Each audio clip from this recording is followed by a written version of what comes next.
Punta naman tayo sa Catbalogan. 2 katao sugatan matapos tamaan ng ligaw na bala nang magpaputok ang isang sundalo na pinagsabihang ayusin ang parada ng motorsiklo dyan nga sa Catbalogan City.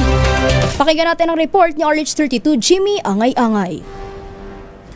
2 katao ang sugatan matapos ang isang insidenteng pamamaril sa kahabaan ng Diversion Road, Purok 1, Barangay 3 sa Catbalogan City, dakong alas 6 ng gabi. Kinilala ng PNP ang mga nasugatan ng sina alias Red 19 anyos at alias Rod 58 anyos kapwa residente sa naturang lugar. Hindi naman nasaktan ng isa pang biktima na si alias Jim 26 anyos.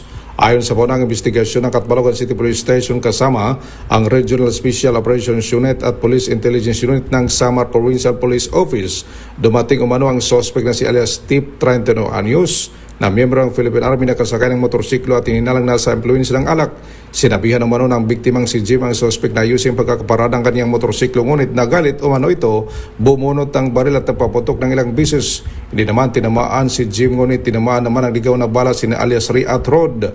Napigilan at na control ang suspect na mga nakatambay sa naturang lugar bago ito isinoko sa mga responding police. Dinala naman ang mga sugatan na biktima sa Samar Provincial Hospital para sa agarang lunas. Wala dito sa DYVL Action Radyo Tacloban, ito si RH32 Jimmy Angay-Angay para sa DZRH. Una sa Pilipinas, una sa Pilipino.